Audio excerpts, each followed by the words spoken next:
Muy buenos días, buenas tardes, buenas noches en el horario que me estés escuchando. Bienvenidos una vez más a este canal Fe Hebrea. Soy Norma Lilia y el día de hoy tengo un invitado muy especial, el cual es muy conocido, profesor Héctor Olea Cordero. Él es biblista, exégeta, profesor de lenguas bíblicas, fundador del Instituto Dominicano de Ciencias Bíblicas y miembro del equipo de eruditos que produjo la nueva traducción viviente.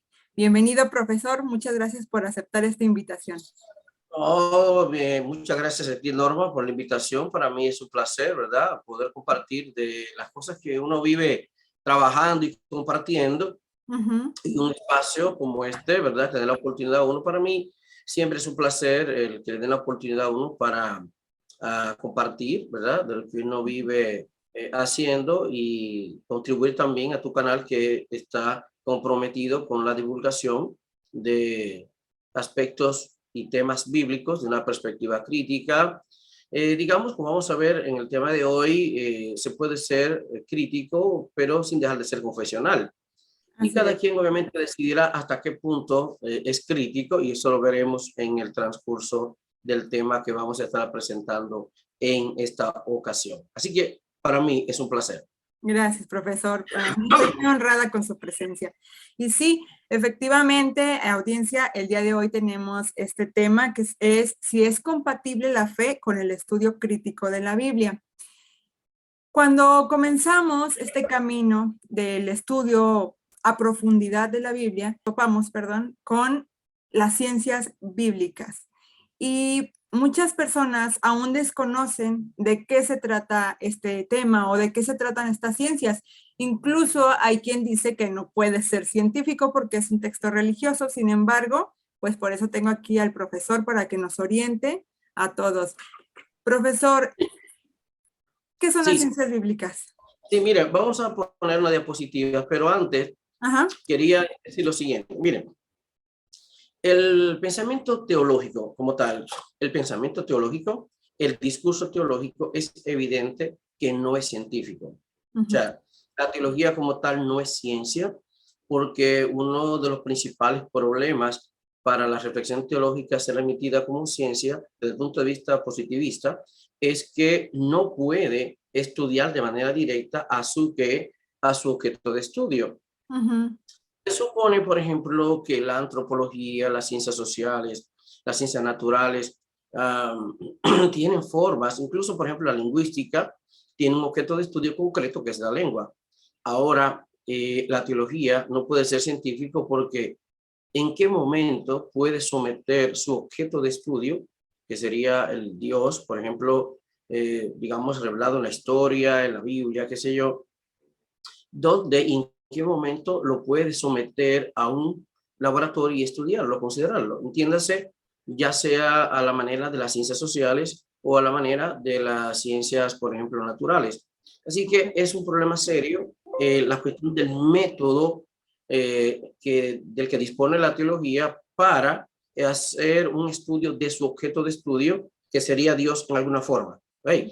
Entonces, la teología como tal no es ciencia, pero el estudio, sí es posible hablar de un estudio científico de la Biblia. ¿Por qué? Porque la Biblia puede ser sometido a un estudio de diversos campos, desde el campo de la lingüística, siendo ella una comunicación ante todo lingüística, una comunicación es literatura, ¿verdad? Y que surgió en algunos contextos específicos, sí que hay formas de aplicar o realizar, llevar a cabo un estudio científico de la Biblia. Sencillamente, ¿cómo? Bueno, aplicándole ciencias. Y por eso decimos que desde el punto de vista de las ciencias, por ejemplo, se va a estudiar la Biblia como se estudia cualquier libro, que es uno de los problemas que para el pensamiento teológico conservador no admite. Es decir, si yo voy a analizar una oración en hebreo o en griego o en arameo, se supone que no tiene ninguna especialidad ni distinción analizar un texto hebreo, griego o arameo de la Biblia que un texto hebreo, arameo o griego que no sea bíblico. Lo voy a analizar, por ejemplo, un texto bíblico, tengo que analizarlo a la luz de las características que tiene el hebreo como lengua. Independientemente si ese texto o fragmento de un texto se considera sagrado o no. Si voy a analizar un fragmento de un texto en arameo, lo voy a analizar a la luz de la lengua aramea, independientemente de si ese fragmento es considerado sagrado o no. Lo mismo respecto al griego. Por lo tanto, es importante considerar que sí, desde las ciencias bíblicas se puede hacer un estudio de la Biblia científico, aunque en muchos casos no es del agrado del sector conservador de la fe cristiana, incluso de la fe judía también. O sea, el conservadurismo se está presente en cualquier expresión religiosa. También la parte mística, ¿verdad? Esotérica, qué sé yo, también tiene presente en los distintos sectores.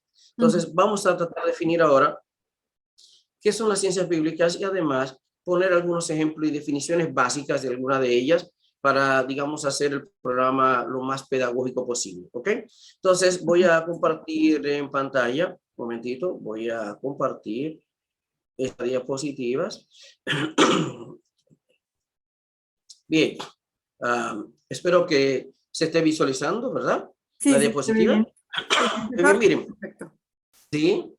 Entonces, ¿qué son las ciencias bíblicas? Bueno, son un conjunto de ciencias o disciplinas, porque hay también, a veces hay diferencia de lo que es una ciencia o una disciplina, pues entonces, para ser lo más inclusivo posible, voy a incluir ambos conceptos.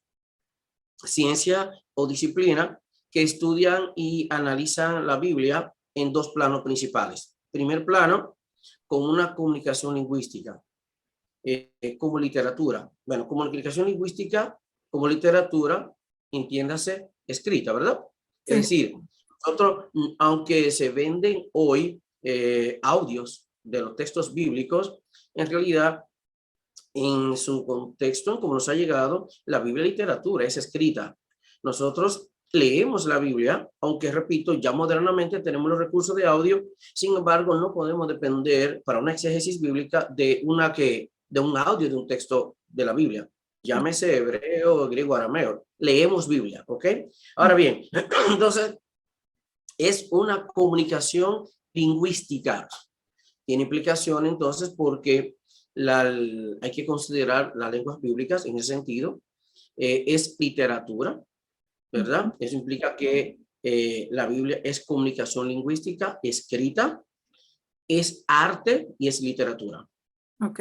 Hay que piensa que cuando hablamos de arte le restamos importancia a la Biblia, pero miren, si nosotros observamos Salmo 119 en hebreo, si pudiéramos observarlo, veríamos la tremenda composición poética que es organizar esas estrofas según el alefato hebreo, poniendo, oiga bien, que cada de las 8 estrofas comiencen con la letra del alfabeto o el alefato hebreo. Es una composición tremendamente artística que, sin embargo, en las traducciones bíblicas no se puede ver, ¿ok?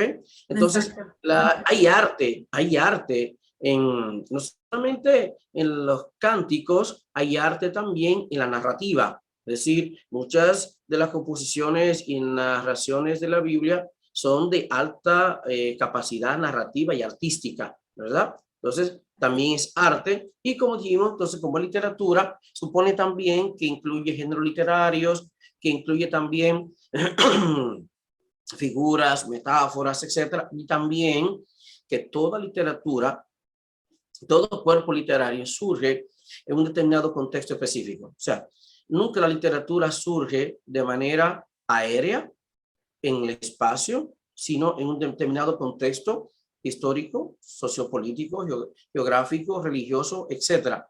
Y eso mismo ocurre con los textos bíblicos. Entonces, por un lado, las ciencias bíblicas nos invitan a considerar seriamente la Biblia como comunicación lingüística, como arte, como literatura. Okay. Por otro lado, parte de las ciencias bíblicas entonces nos ayudan a comprender la Biblia donde situada en su entorno, es decir, considerando los contextos históricos, geográficos, socioculturales, incluso los contextos políticos en los que surgieron los textos bíblicos. Así que como los textos bíblicos surgieron en contextos específicos, de hecho muy distintos a los nuestros, aunque es común escuchar personas que dicen, bueno, yo no sé, por ejemplo, Norma, en tu caso, pero en mi país ha sido común que personas digan, bueno, yo no sé qué dice su Biblia, pero a mí, mi Biblia dice, wow, mi Biblia dice, la Biblia me dice a mí, y es un detalle interesante, tener que admitir que ningún autor de la Biblia, entiéndase Biblia en el concepto cristiano, claro, porque aquí estamos hablando de Biblia en concepto cristiano. Si fuéramos a hablar el concepto netamente judío, entonces no incluiríamos el Nuevo Testamento y el concepto de Biblia que incluye en un solo conjunto el canon de la Biblia hebrea y el canon del Nuevo Testamento es un concepto propiamente cristiano. ¿Ok? Eso es comprenderlo. Entonces estamos hablando de Biblia en ese sentido. Entonces, dado que la Biblia entonces se escribió en esa forma y que nunca ningún autor de la Biblia me tenía en mente a mí cuando escribió, entonces no es tanto de que el autor me está diciendo a mí como en qué forma yo me acerco a los textos y los asumo en alguna manera. Bien, entonces es importante comprender eso. O sea, hay una distancia, hay abismos, no solamente lingüísticos, sino conceptuales, ideológicos, geográficos también, en cuanto a la forma que tenían de ver el mundo los autores de los textos bíblicos y en la forma en que los vemos nosotros. Eso entonces, las ciencias bíblicas tratan de decirnos y ayudarnos a comprender cómo deberíamos comprender la Biblia. No qué significa la Biblia para nosotros hoy. No, qué sentido tienen los textos bíblicos en sus contextos vitales y obviamente de acuerdo también a las lenguas originales en que se escribieron. Entonces pasamos a hacer, como dije, vamos a dar unas pequeñas definiciones de las ciencias bíblicas para hacer el programa pedagógico. Entonces, en ese conjunto de las ciencias bíblicas podemos mencionar la lingüística, la filología, la arqueología, la antropología general y la cultural, la sociología, la crítica histórica, la crítica textual, la llamada crítica literaria, crítica de la redacción, etcétera. Hay todo un conjunto de, a veces se incluyen más, se incluyen menos, pero a veces se engloba, por ejemplo, las ciencias sociales, pero las ciencias sociales abarcan distintas disciplinas que algunas se consideran por separado. Pero en fin, también las ciencias sociales en sentido general se aplican a el estudio científico de la Biblia. Entonces, definiciones básicas de alguna de ellas, por ejemplo, la crítica textual, muy popular, por cierto, procura establecer el texto más próximo al original. Así que no es cierto que por mejor crítica textual que hagamos, podremos acercarnos a los textos originales, los llamados autógrafos, ¿verdad? Entiéndase, hagiógrafos, se usa el término para referir a los autores originales de la Biblia, que en muchísimos casos no sabemos quiénes fueron, y esa es una gran verdad, amén, y al margen de algunos nombres a los que se le atribuyen algunos libros, en realidad muchas de las obras de la Biblia son anónimas y nos han llegado con nombres que no le corresponden en sentido estricto. Entonces, la crítica textual procura eso, establecer el texto más próximo a los originales, bien, a los llamados autógrafos, pero mediante un proceso largo y complicado, que sería otra cuestión a tratar en un programa luego. La filología involucra el análisis del léxico, o sea, los términos, conceptos, la gramática, la sintaxis, el origen y evolución de las palabras y conceptos, etimología y otra serie de aspectos. La crítica literaria, ¿qué ocurre? Se encarga del estudio de las anomalías, uniformidades y desigualdades que se observan en los textos bíblicos. Además, pone de relieve el carácter literario de los textos bíblicos. Hay gente que cree que no. De hecho, hay una obra que publicó CLIE llamada Diccionario, algo así, enciclopedia de aparentes dudas y dificultades de la Biblia. Noten bien, aparentes dudas y dificultades. De hecho, es una obra de carácter apologético que procura precisamente reaccionar a un estudio crítico de la Biblia.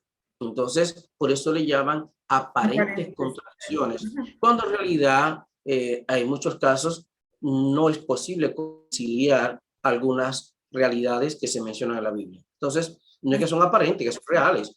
Entonces, el problema es que hay un fundamentalismo bíblico que no quiere aceptar que la Biblia no nos bajó del cielo y que tiene realmente una serie de situaciones digamos, incluso contradictorias, que se le puede buscar la vuelta teológicamente. Pero imagínense, ¿cómo buscar la vuelta a que según Mateo el ángel se le aparece a José y que según Lucas fue a María?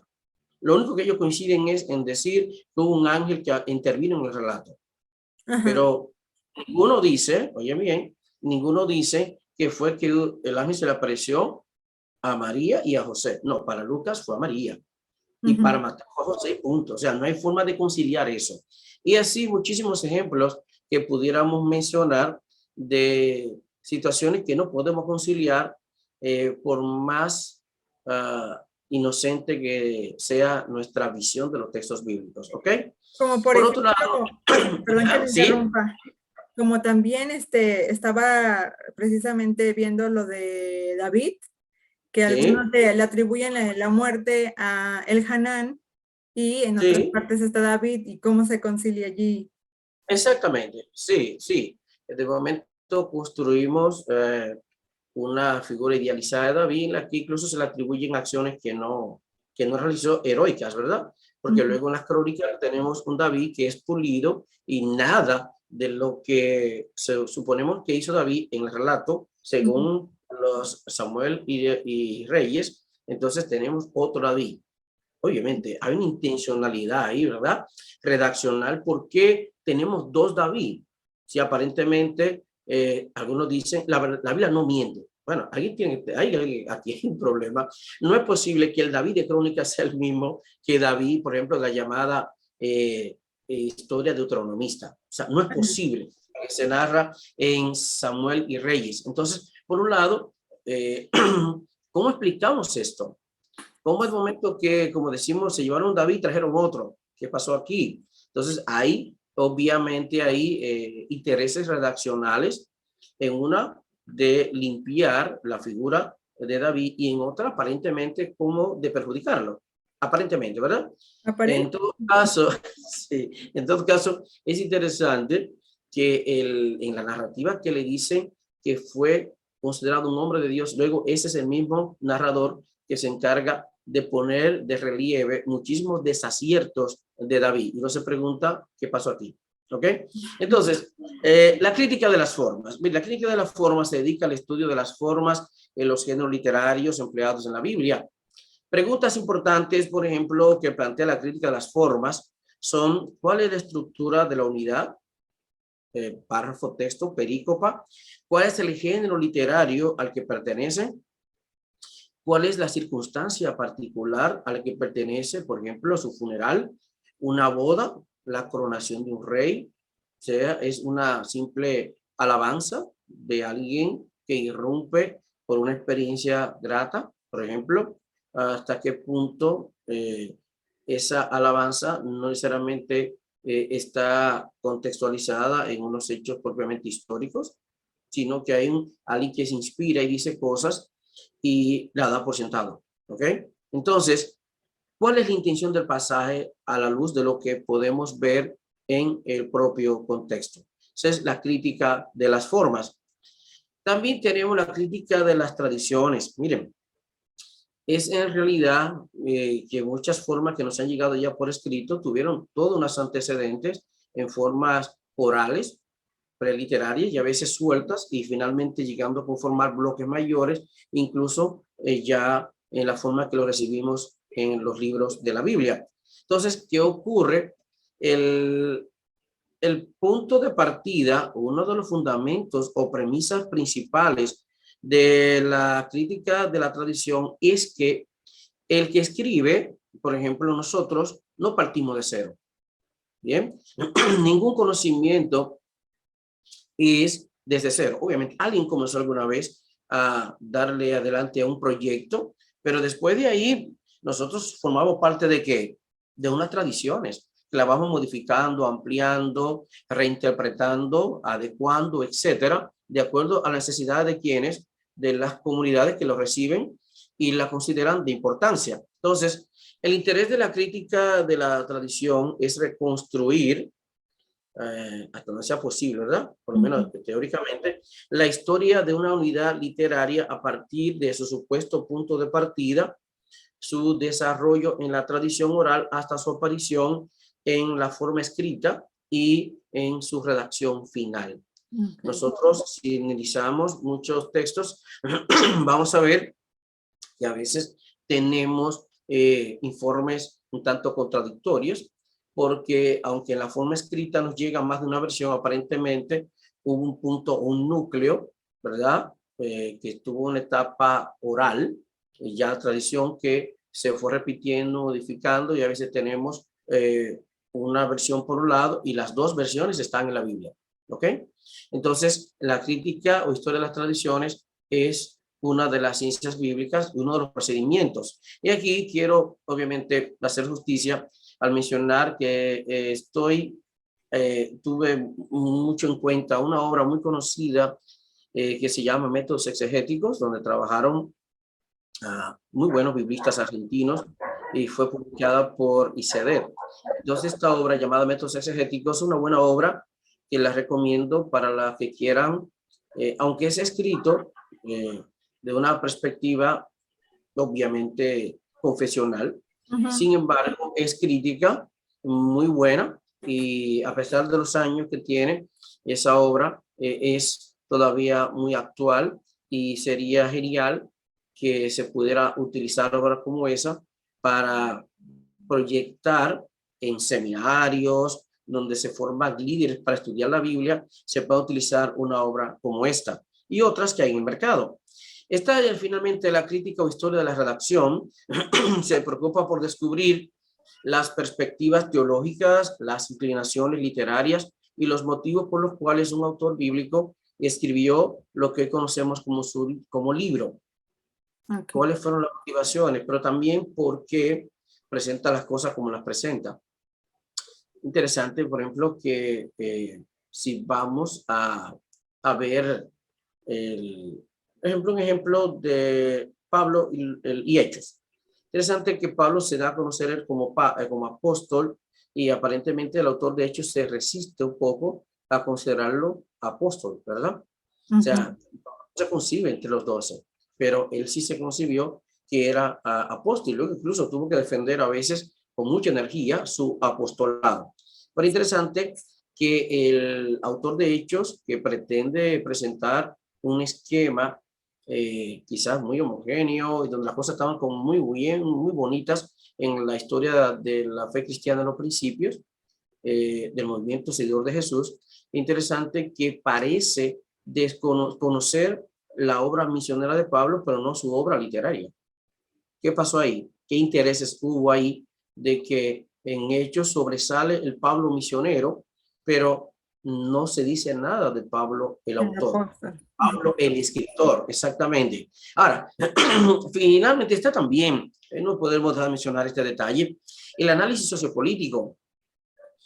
Este análisis coloca los textos bíblicos en su historia y da importancia al hecho de que los textos bíblicos son el producto de condiciones sociales, económicas, políticas e ideológicas de su época.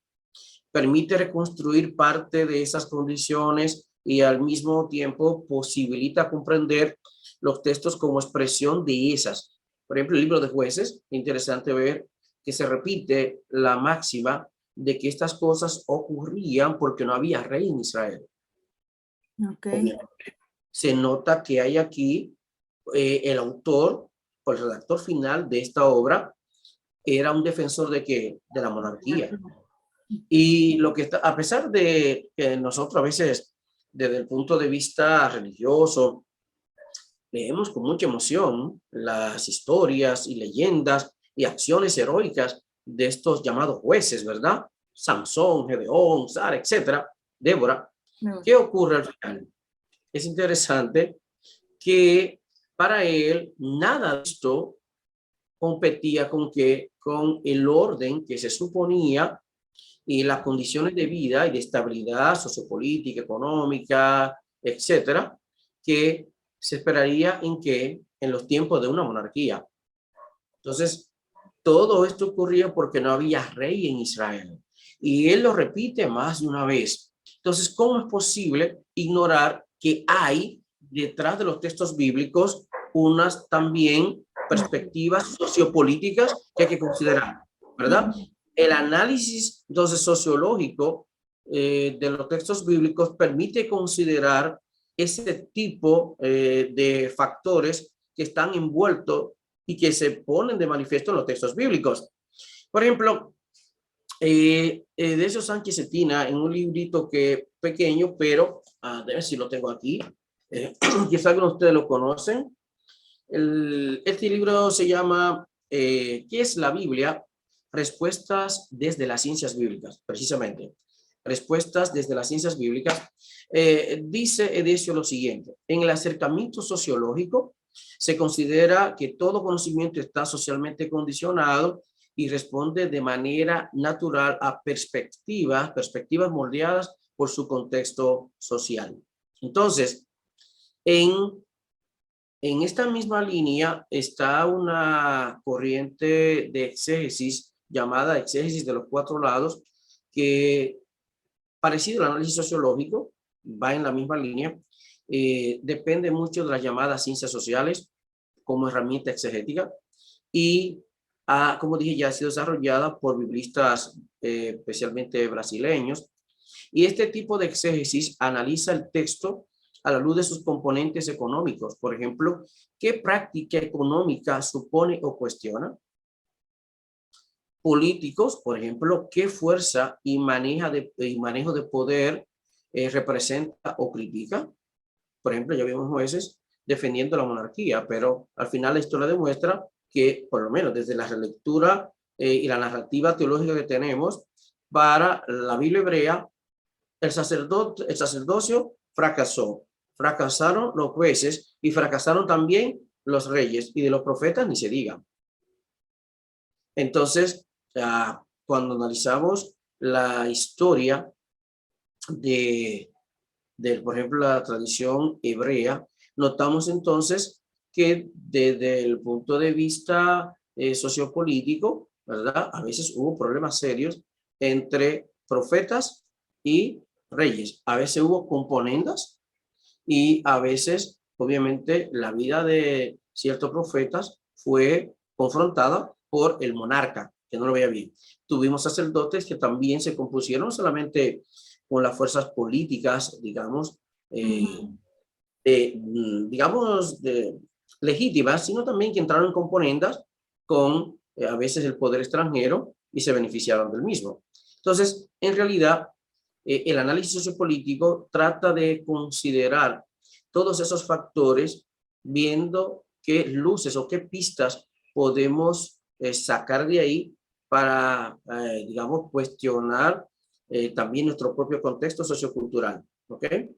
Entonces, eso es importante para hacer luego una exégesis bíblica que también acepte el desafío hermenéutico de presentar la relevancia de estos textos, que aunque fueron escritos muchos años antes que nosotros, en contextos socioculturales distintos, pero hay algunos principios que funcionan todavía y que pueden servir por lo menos, ya sea de utopía o por lo menos de referencia para nosotros construir también hoy, digamos, un mejor mundo, ¿verdad? Una mejor sociedad, etcétera.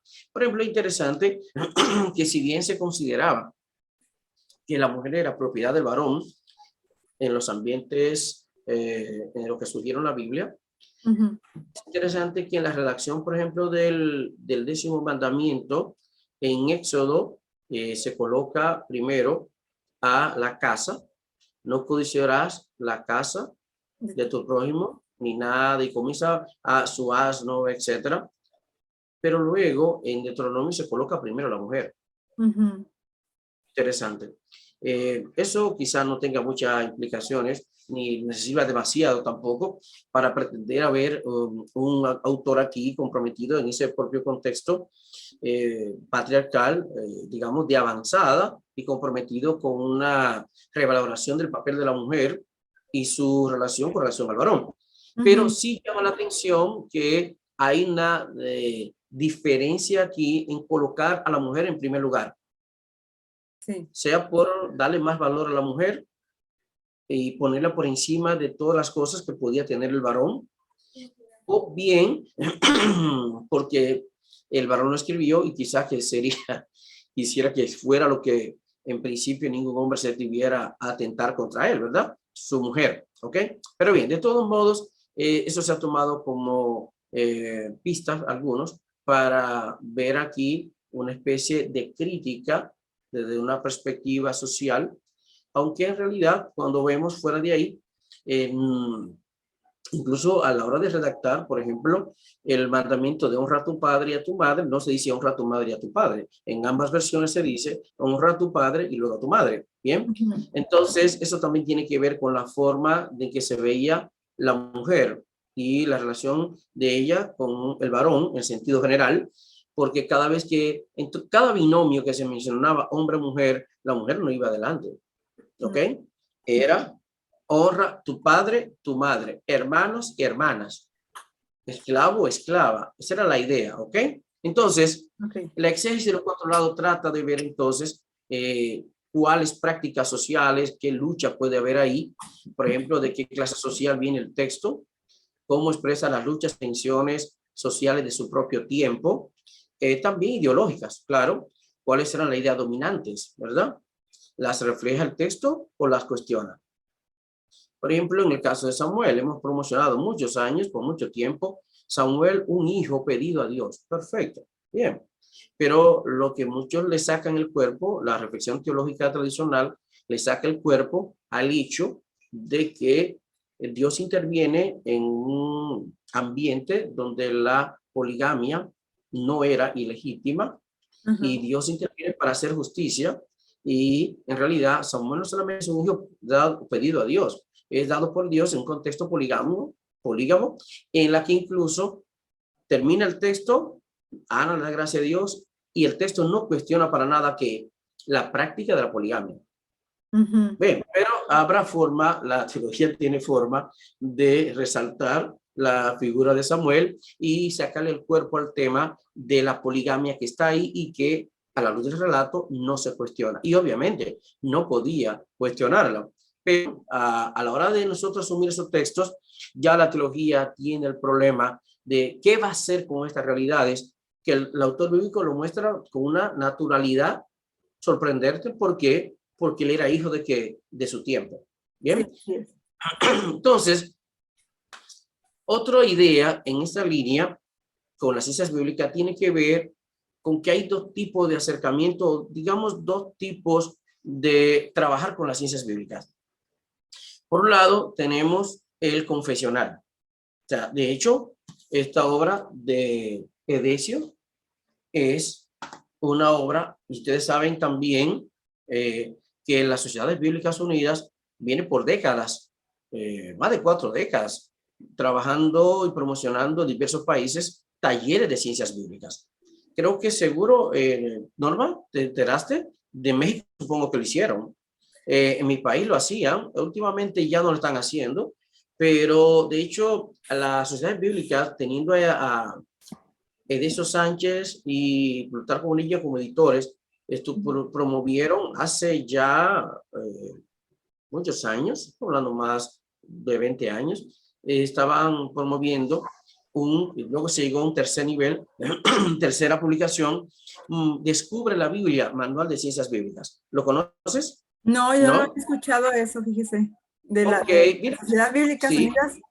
Sí, sí, y eso lo publicó en las Sociedades Bíblicas. Descubre la Biblia, Manual de Ciencias Bíblicas. Noten bien, pero cuando uno considera el trabajo de las Sociedades Bíblicas Unidas, es evidente que habla de la crítica de los textos, digamos, del estudio crítico de la Biblia, que habla de las ciencias bíblicas, pero de una manera como confesional. ¿Ok? Entonces, ¿qué resulta? Miren un ejemplo. Ya dije que este libro es escrito desde las ciencias bíblicas. De hecho, el autor, un famoso biblista mexicano, muy conocido en toda Latinoamérica y digamos que también en el mundo, por su trabajo con las sociedades bíblicas. Este libro se titula precisamente que es la Biblia respuesta desde las ciencias bíblicas. Pero miren esta afirmación que deja ver el carácter confesional de la obra de Edesio Sánchez Cetina. Dice él en el prólogo: mi anhelo es que obras como esta, es decir, obras que se acerquen a los textos bíblicos desde las ciencias bíblicas, no solo acrecienten el conocimiento de la palabra de Dios y su contexto, sino sobre todo que despierten el amor y la pasión por meditarla y estudiarla. Eso huele mucho a teología, ¿verdad? Sí. ¿Verdad que sí? Noten, en primer lugar, usa el concepto de palabra de Dios, que en un acercamiento a los textos bíblicos desde las ciencias bíblicas no va a usar esa expresión, palabra de Dios, ¿ok? Ahora bien, por otro lado tenemos el acercamiento a las ciencias bíblicas desde una perspectiva no confesional. Y obviamente desde este tipo de acercamiento, en ningún concepto, bajo ningún concepto, se asume la premisa de que la Biblia es palabra de Dios. Entonces, tenemos que situarnos en ese contexto. O sea, vamos a hacer y vamos a trabajar con ciencias bíblicas. Bien, ¿hasta qué punto? ¿Confesional o aconfesional? Hay algunos que no tendrán problemas en trabajar de manera aconfesional, pero hay otros que, aunque trabajen con las ciencias bíblicas, de momento les sale muy fácil lo pastoral, lo teológico, etcétera, y eso se puede notar en el discurso. Entonces, aquí, de hecho, ya se ha hecho una moda hablar de ciencias bíblicas. Universidades y seminarios que antes ni siquiera usaban la palabra ciencias bíblicas, están incluyendo estudios ya con el título de un bachillerato, o una maestría, o un estudio, algún diplomado en ciencias bíblicas. Entonces, aparentemente esto se ha viralizado, y todo el mundo aparentemente está trabajando con ciencias bíblicas. ¿Será verdad?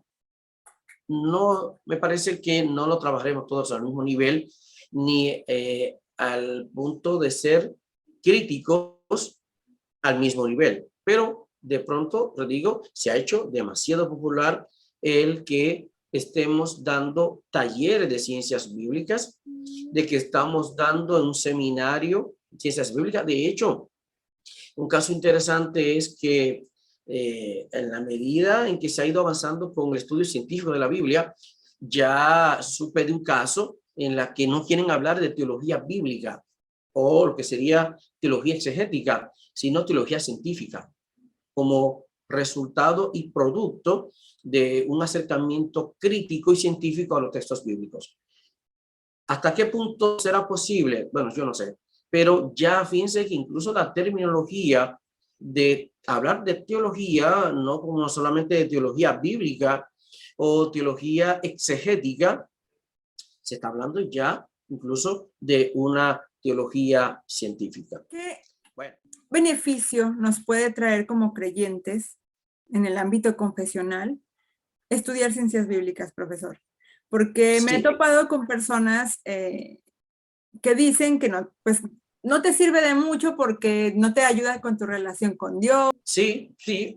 Bien, el problema es que a veces hay que admitir también que aparentemente el auge y el desarrollo que han tenido los estudios bíblicos, aplicando las ciencias bíblicas, el estudio crítico, académico, no ha sido así con la teología. La teología todavía es más conservadora porque tiene implicaciones muy fuertes. Por ejemplo, si nosotros avanzamos y decimos que a la luz de la crítica textual, tal texto no puede aparecer ya en una determinada versión o digamos una versión de la Biblia actual, ¿verdad? Que tome en serio la crítica textual. ¿Qué puede ocurrir, por ejemplo, desde el punto de vista teológico, con confesiones que se redactaron en la que se explicaron ciertos dogmas a la luz de la forma que tenía el texto en la versión anterior y no en una versión actual? ¿Qué van a decirnos? le estamos quitando versículos a la Biblia.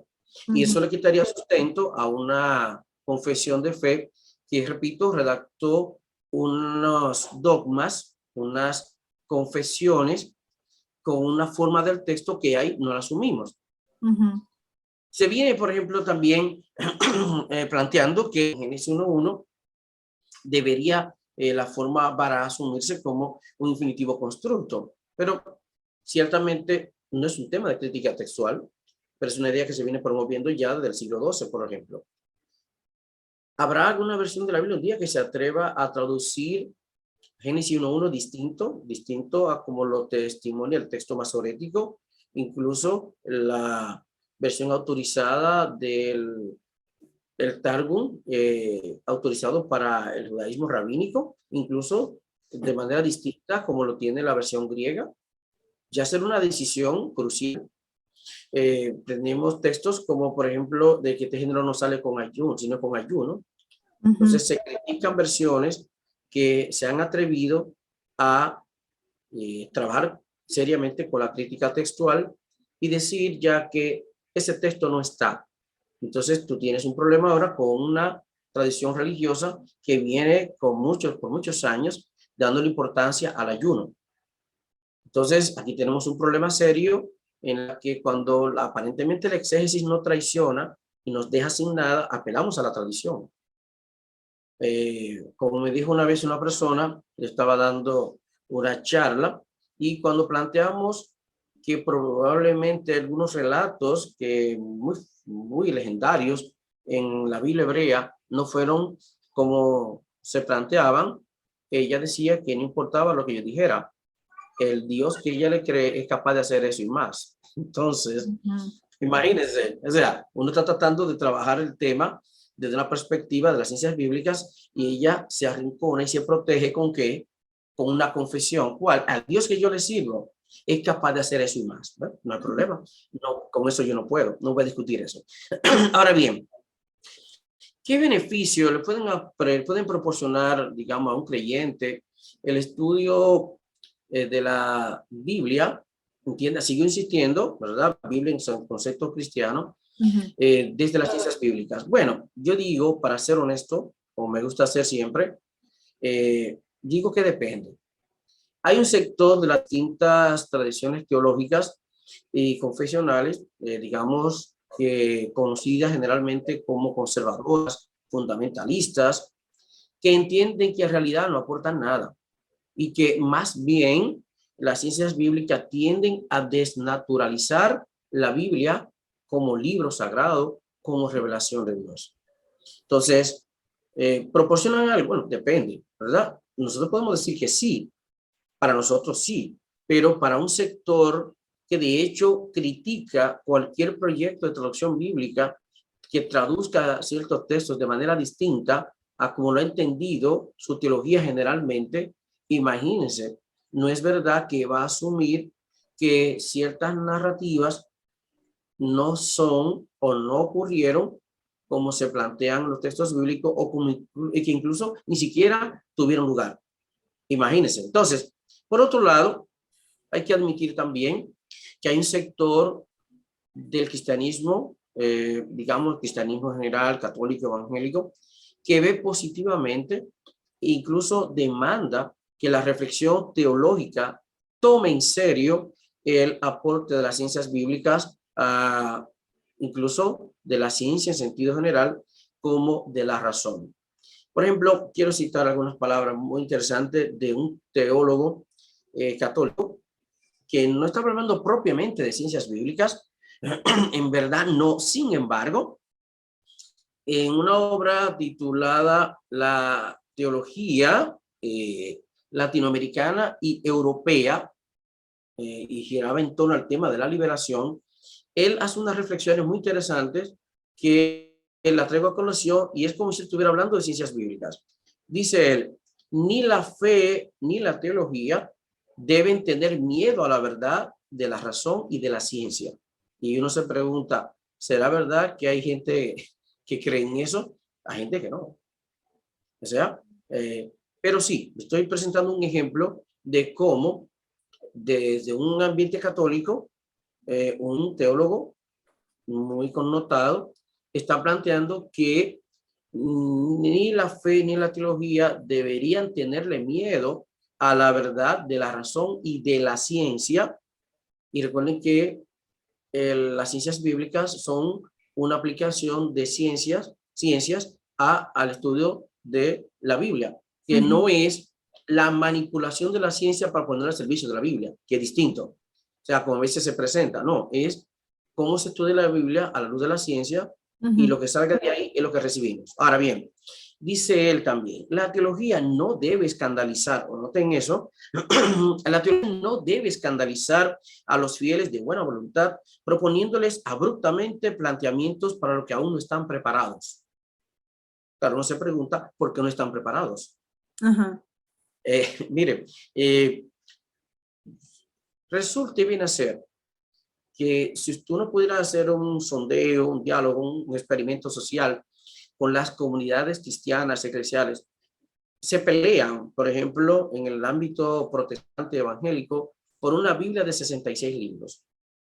Uno se pregunta, ¿por cuáles libros en realidad se toman en serio durante un año? Usted va a ver que la lectura de reflexiones, exhortaciones, no pasan de 5 libros. Pero a la hora de hablar del canon, es un pleito a muerte que nadie le quite un libro a ese canon de 66 libros, que nadie se lo quite.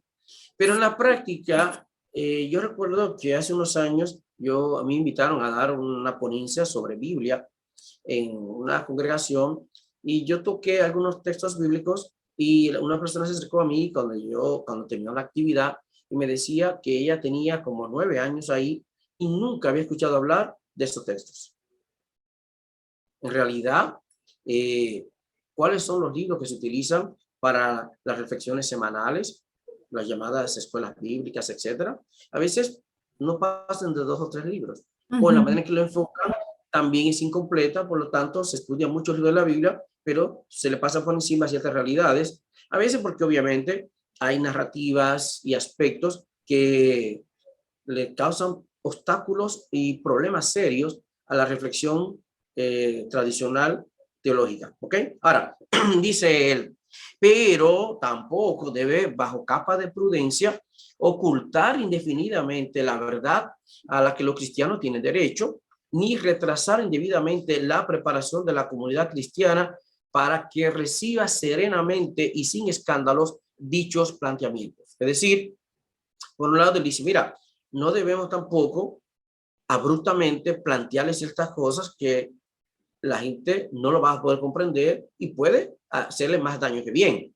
Sin embargo, por otro lado, tampoco podemos, por una especie de excesiva prudencia pastoral, negarle la madurez y que los cristianos se pongan al contacto de una serie de verdades y realidades que tienen derecho a saberlo. Por eso él dice, la educación religiosa, teológica, no debe convertirse en un cauce de infantilismo ni en un bloqueo para la madurez de la comunidad cristiana. Una exagerada prudencia teológica y pastoral ha mantenido con frecuencia a los cristianos en un estado de ignorancia y de pasividad que explica en parte el hecho de que la religión haya sido calificada como el opio del pueblo. El autor es Felicísimo Martínez Díez, su teología latinoamericana y teología europea, publicada por Ediciones Paulinas en el 89. Noten. Entonces, aquí viene el debate. ¿Le aportan algo? ¿Son buenos? Bueno, vamos a ver. Por un lado, ya veremos que algunos estarán muy dispuestos a llevar, quizás no a la congregación directamente, pero por lo menos a seminarios, institutos, algunas conclusiones, ya incluso a modificar el pensum, porque se supone que ya la malla curricular de las instituciones de formación bíblica y teológica debería ir acorde con los avances que se han dado en el campo del estudio científico de la Biblia. Por ejemplo, hay algunas instituciones que todavía ni siquiera dan lenguas bíblicas y lo que dan es muy pobre. O solamente griego, por ejemplo. Sí, pero ve a ver qué es lo que dan de griego. Pero hay que ver qué es lo que dan de griego. Y si es hebreo, qué es lo que dan de hebreo. ¿Ok? comparto una experiencia. Por ejemplo, una buena institución me invitó a dar un curso de griego, y cuando yo planteé, puse de relieve varias cosas, el director luego me dijo que no volviera a tocar esos aspectos, porque como que podía escandalizar a los estudiantes. Yo le dije, bueno, pues si tú no quieres que las personas se pongan en contacto con estas realidades, pues que no se les dé griego y punto. Que no se les enseñe griego, ¿ok? Entonces, pero a veces en la malla curricular se ponen, como dice un dicho, el papel corta todo. A veces en la malla curricular se coloca una serie de asignaturas o por lo menos de cursos para demostrar que estamos en avanzada, que somos progresistas, que estamos al día, que no nos estamos quedando atrás, ni siquiera con el empleo de una terminología que ya está, digamos, imperando en los estudios bíblicos académicos, ¿verdad? Profesionales. Pero no, a veces cuando usted va a ver, lo que está dando es simplemente cambiarle de nombre y ya. Por ejemplo, hay pasos que se han dado, ciertamente.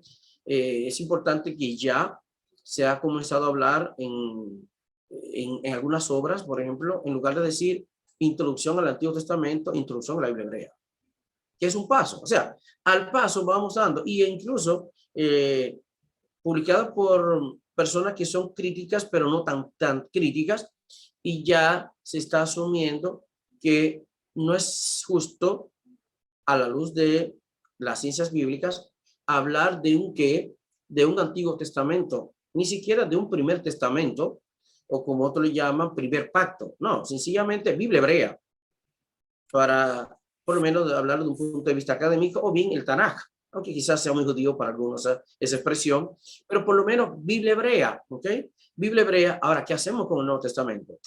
Porque el problema ahora, si le llamamos Biblia hebrea a lo que suponíamos antiguo, ¿qué hacemos con el nuevo? No sé. Biblia cristiana. Tal vez, quizás Biblia, exacto, podemos hablar de Biblia cristiana, Biblia hebrea, Biblia cristiana. De hecho, hay una obra muy buena de Julio Trébol Barrera que se llama La Biblia judía y la Biblia cristiana. Aunque, obviamente, al hablar de Biblia, es porque se está haciendo, digamos, se está poniendo de relieve el valor que tienen estos textos de la Biblia hebrea, análogos a los que tienen los textos del Nuevo Testamento para la fe cristiana. Pero bien, quizás podríamos ir en esa línea, que se comience a llamar a introducción a la Biblia hebrea, introducción a la Biblia cristiana, pura y sencillamente, y que así también se les nombre en los cursos y en las asignaturas y en la malla curricular de las instituciones de formación bíblica y teológica. Hablar de Biblia hebrea y hablar de Biblia cristiana. El problema es que probablemente no, y la unidad de la Biblia. Porque entonces ahí viene el problema para un conservador que entiende que no podemos atentar contra la unidad de la Biblia, incluso en la forma de nombrarla o de describirla. Bien, así que entiendo que sí es posible que se pueda asumir de una, digamos, visión positiva de las ciencias bíblicas, pero también hay que admitir que no todo el mundo lo va a coincidir en admitirla así tan alegremente y decir, no, que es verdad. Cuando las ciencias bíblicas se asumen una postura crítica frente al dogma, frente incluso nos invita a replantear la naturaleza de la Biblia, es evidente que hay un sector que va a entender que ese tipo de acercamiento a la Biblia no va acorde con la naturaleza de su objeto de estudio, que sería la Biblia, como palabra de Dios e incluso como revelación divina. Un comentario, yo he notado que es el sector que más se cierra ante este tipo de estudios es el evangélico, porque yo me he sorprendido de muchos académicos o que tocan esos temas que son católicos o que son anglicanos, pero evangélicos son muy pocos, y sobre todo, pues sí, la iglesia en general como que sí se resiste un poquito más Sí, es cierto que, digamos, la evangélica es más conservadora, pero con relación a los grupos que va a mencionar, a veces también hay que tratar de establecer cuál es el punto, y eso lo tocaremos más adelante, que ellos consideran innegociable. Porque al final llega el punto en que el acercamiento a los textos bíblicos desde las ciencias bíblicas determina que hay un límite. Es decir, hay unos dogmas o unos aspectos que ellos consideran incuestionables. Y mientras no lleguemos ahí, bueno, pues vamos a ver con buenos ojos la crítica bíblica, el acercamiento académico y, digamos, un tanto no confesional a los textos bíblicos, pero cuando llega a cierto punto, si cuestionan ciertos dogmas, hasta ahí llegamos. ¿Ok? Pero sí es cierto que el área evangélica del pensamiento cristiano es muy conservador. Todavía incluso corrientes que pueden ser un poquito más progresistas en algunos temas, en otros temas ustedes van a ver que se comportan igual, demasiado igual al ala más conservadora del cristianismo evangélico. Así que dependerá también del tema y repito, de cuáles sean esos temas que cada grupo o corriente entienda que es innegociable. Ok, profesor. Cuando yo empecé a compartir un poco de estos temas en mis redes sociales, hubo muchas personas que me comentaban, entonces ya no crees en la Biblia, entonces ya no crees en Dios, ya te hiciste atea. Es a lo que viene mi siguiente pregunta, profesor. ¿Son compatibles la fe y el estudio de las ciencias bíblicas según su experiencia? Miren, yo diría que sí y no, para ser honesto. En mi opinión, miren, todo depende de hasta qué punto estamos dispuestos a llegar. Y vuelvo a insistir con eso. Por lo que veo y observo, me parece más bien que es una cuestión de cuáles son los puntos o aspectos que cada quien considera innegociables para él o para ella.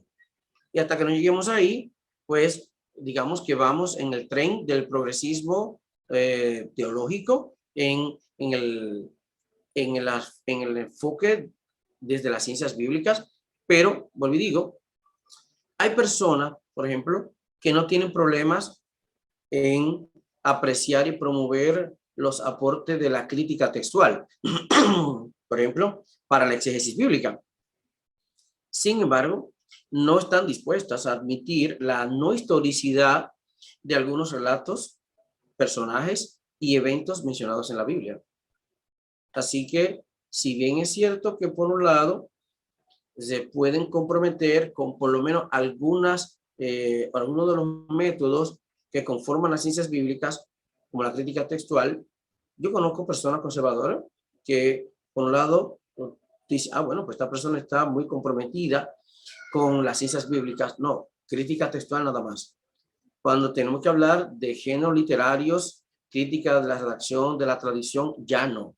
Ya se desmontan del tren de las ciencias bíblicas. ¿Ok?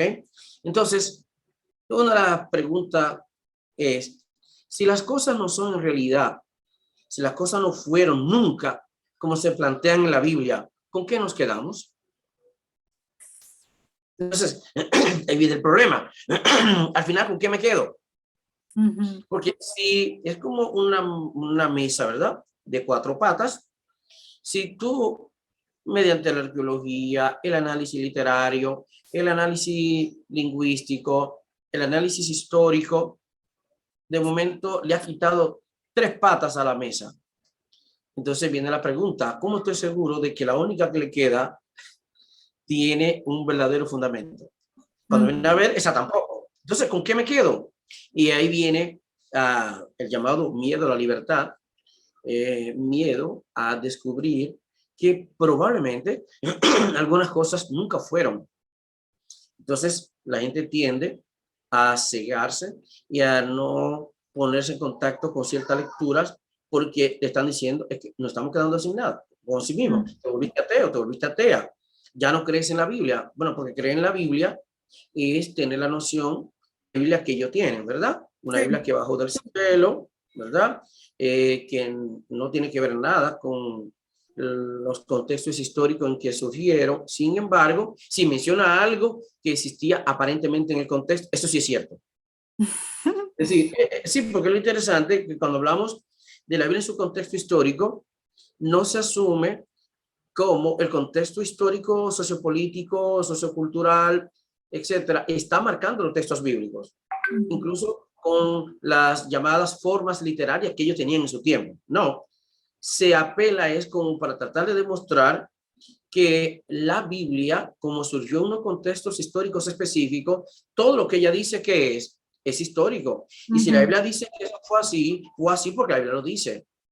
Punto. No se discute más nada. Entonces, ahí viene la situación de que si las cosas no son así, ¿con qué nos quedamos? Mire, le voy a poner un ejemplo de un acercamiento a la crítica del Nuevo Testamento, la crítica textual, incluso a las ciencias bíblicas en general, por un autor conservador, pero noten para que vean el cuidado que se toma. Miren, el libro se llama Crítica del Nuevo Testamento, George E. Lapp, que es un autor muy conocido, ya obviamente fallecido, pero sus obras abundan mucho por ahí. Y esta es una obra de crítica textual al Nuevo Testamento, pero miren el apellido que le pusieron. Una perspectiva evangélica. ¿Qué están queriendo hacer con eso? Es decir, vamos a estudiar la Biblia de las ciencias bíblicas, pero ¿hasta dónde? Hasta un punto. Porque parece que si no le ponemos límite, vamos a tener que llegar a ser puramente agnósticos.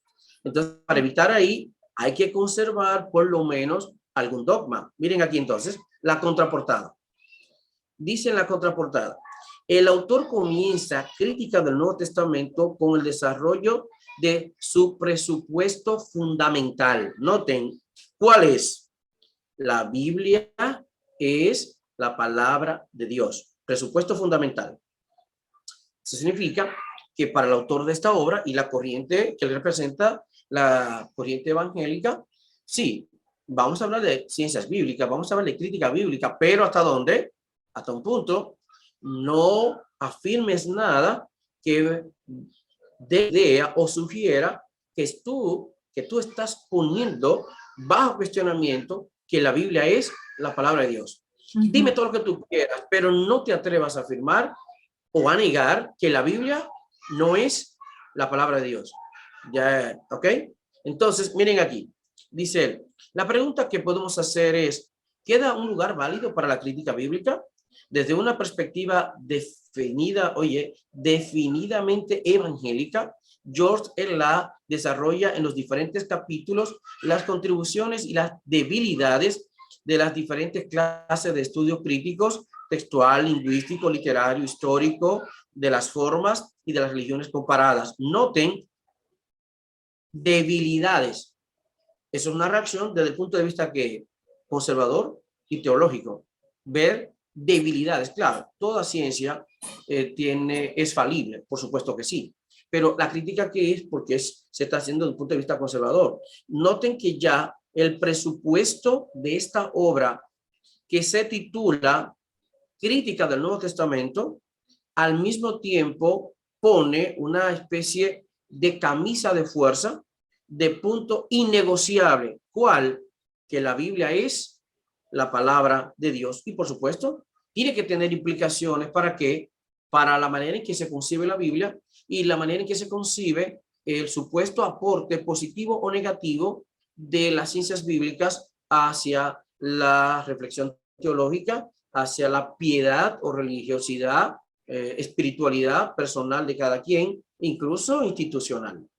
Si la persona comienza a descubrir que algunas cosas probablemente no son como nos enseñaron, la institución teme perder el control de sus feligreses, de que incluso toda ya lo que es la institucionalidad se ponga bajo cuestionamiento y el funcionamiento y el mantenimiento de la misma.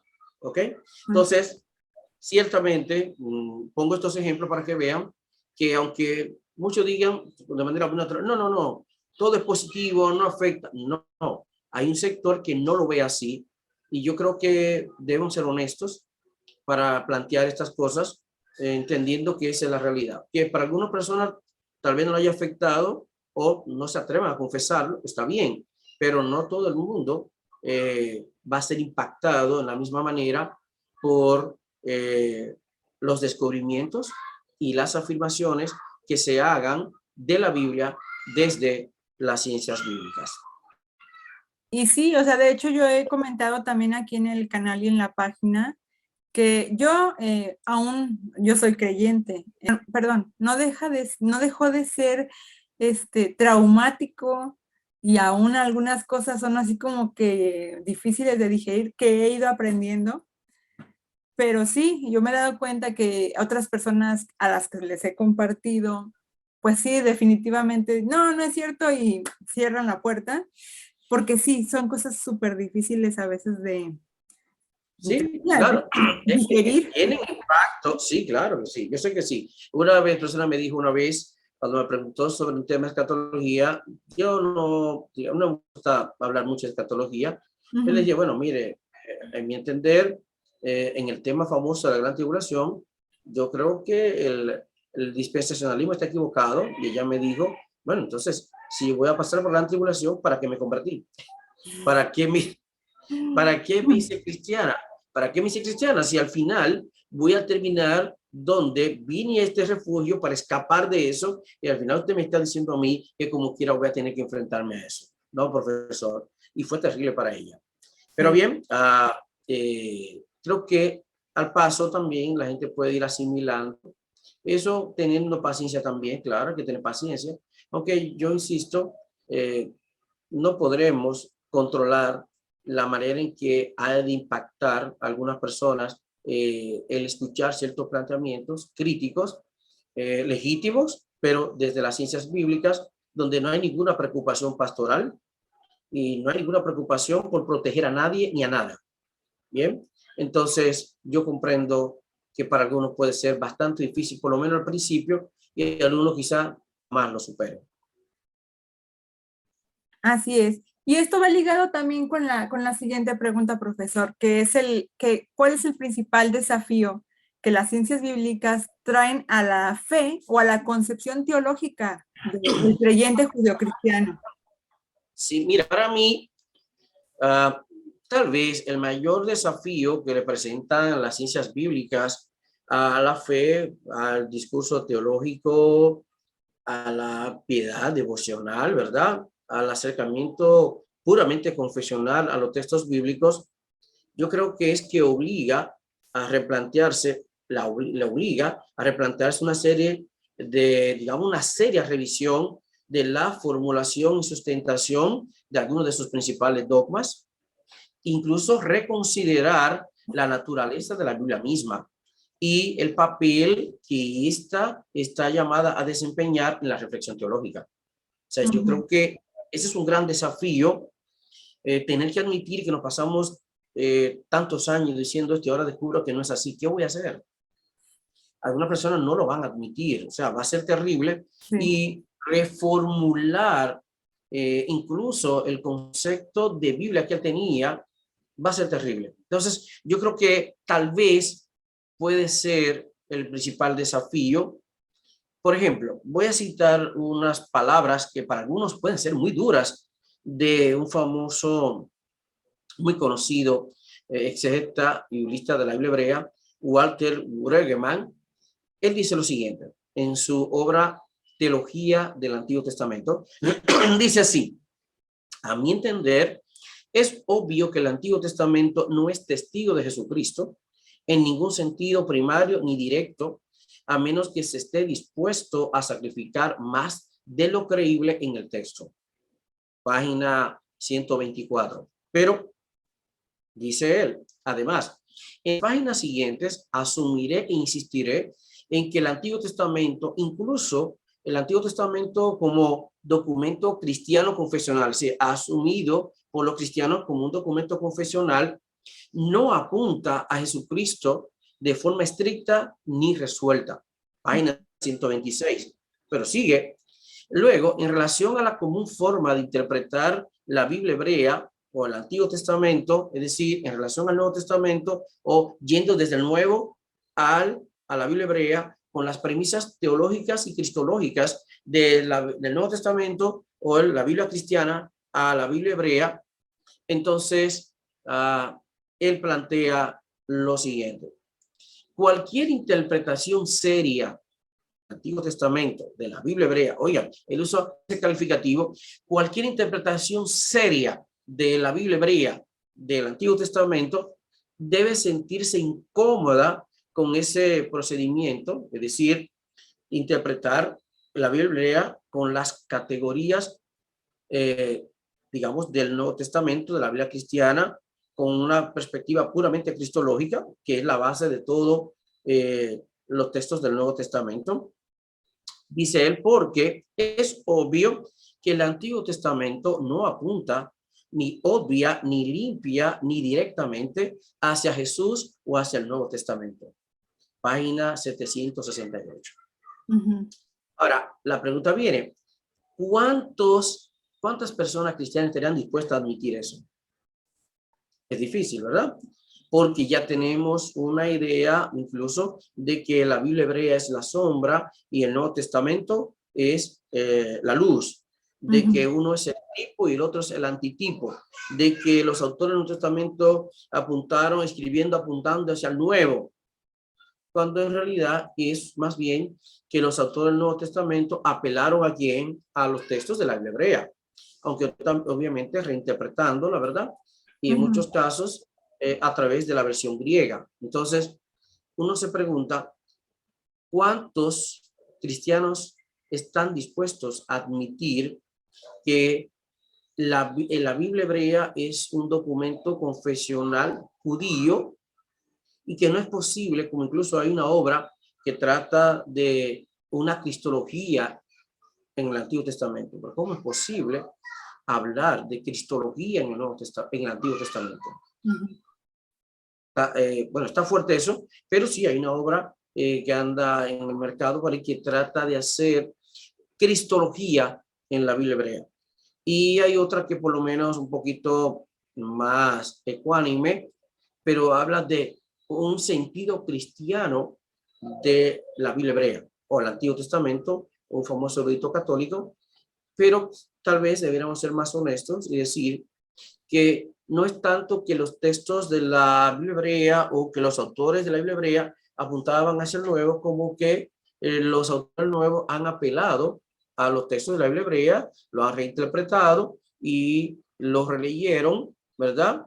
Y aplicando incluso métodos de exégesis rabínica, llegaron a conclusiones teológicas que, digamos, favorecen la perspectiva cristiana.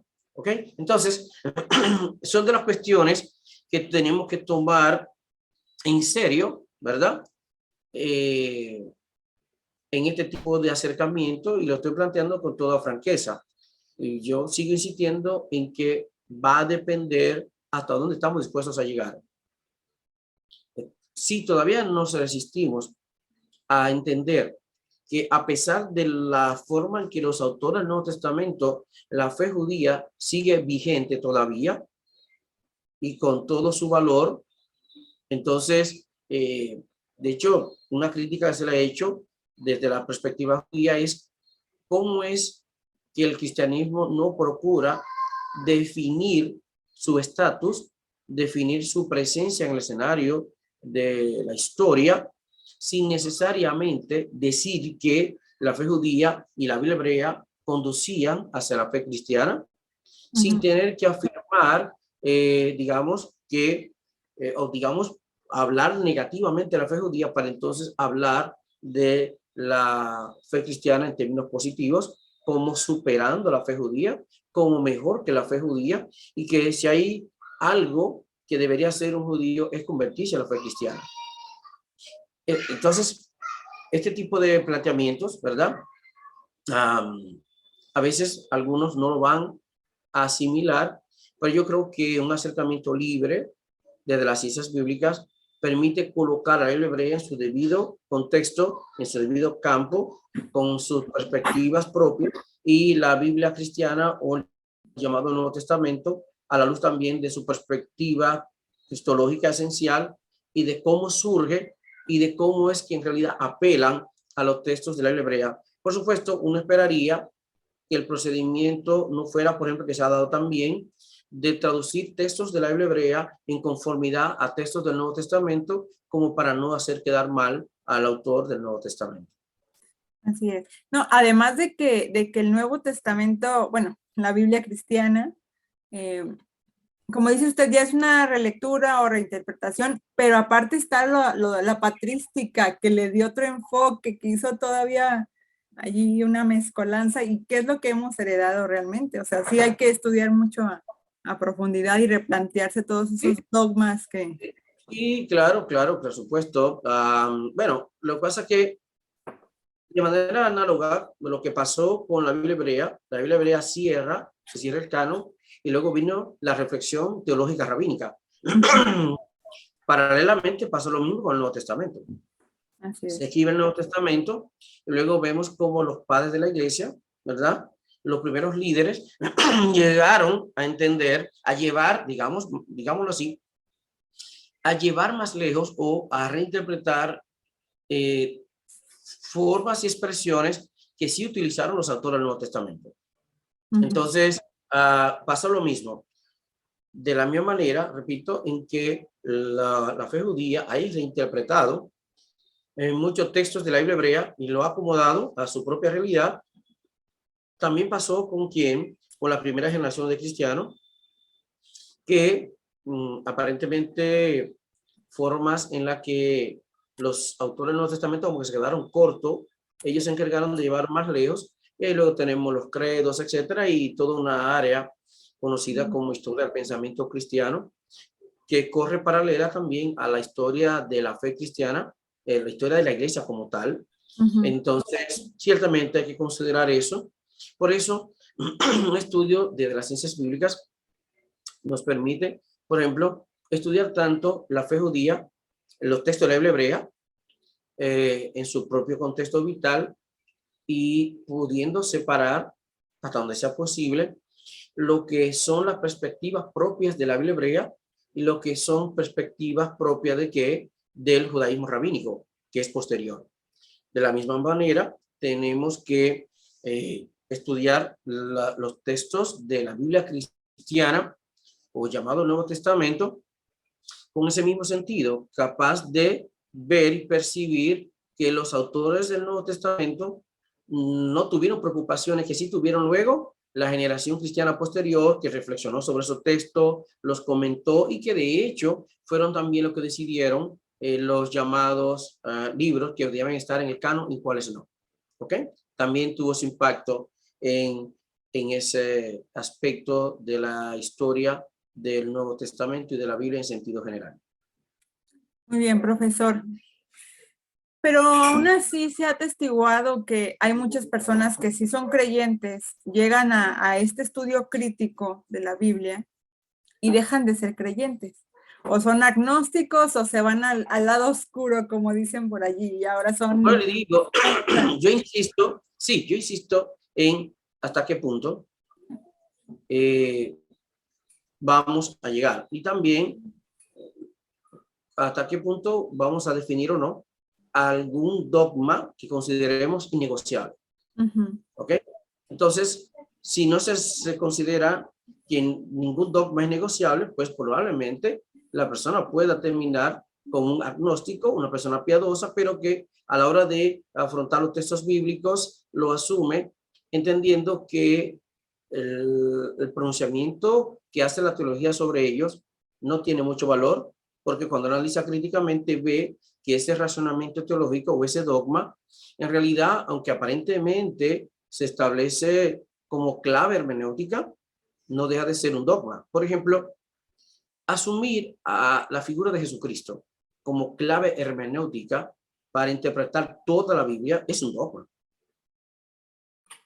Sí. Es un dogma que si bien es cierto, personas evangélicas que estudian la Biblia de una perspectiva crítica de las ciencias bíblicas, que son muy críticos en todo, sin embargo, no dejan de tener el dogma de asumir entonces que todo lo que se presenta en la Biblia está sujeto a discusión, es cuestionable, es negociable, menos que Jesús es el Hijo de Dios, por ejemplo, y que la clave hermenéutica para interpretar toda la Biblia es Jesucristo. Pero eso es un dogma también.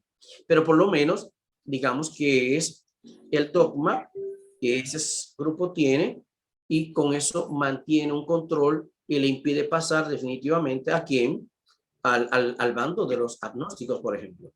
Digámoslo así, ¿ok? Hace tiempo hice una encuesta precisamente, varias encuestas sobre este tema, de qué pensaban de las personas que estudiaban ciencias bíblicas o estudio crítico de la Biblia y dejaban de ser creyentes, que a qué se debería. La gente votó, perdón, por el hecho de que tenían deficiente formación teológica. ¿Usted qué piensa de esto? Miren, para mí, yo voy a insistir de nuevo en que depende, por un lado, de cómo esté configurado el sistema doctrinal o el sistema de creencias de la persona, de cuáles son los puntos o aspectos que a esa persona le inculcaron como negociables y discutibles y cuáles como innegociables e indiscutibles. Luego, es posible que si una persona llega, desde mi punto de vista, a estar convencida de que incluso aquellos aspectos o dogmas considerados innegociables en realidad no tienen el fundamento que ella suponía, pienso que es muy posible que la persona puede entrar en una especie de crisis que puede ser superable y tal vez insuperable. La formación teológica que se da, recuerden que la mayoría de los seminarios que dan estudios bíblicos y teológicos esencialmente son para pastores. O sea, el núcleo central es pensando en formar personas que van a ejercer un determinado liderazgo en la iglesia. Los seminarios e instituciones de formación bíblica y teológica no están formando necesariamente personas para que se acerquen a la Biblia desde una perspectiva crítica y casi aconfesional. No, es para que reciban una instrucción y luego puedan desempeñar un liderazgo en la iglesia, ¿verdad? Quizás con mejor formación que otros, sí, pero al fin y al cabo es una formación confesional y que tiene sus puntos innegociables. Entonces, para mí va a depender, por un lado, de cómo esté configurado ese sistema de creencia de esa persona.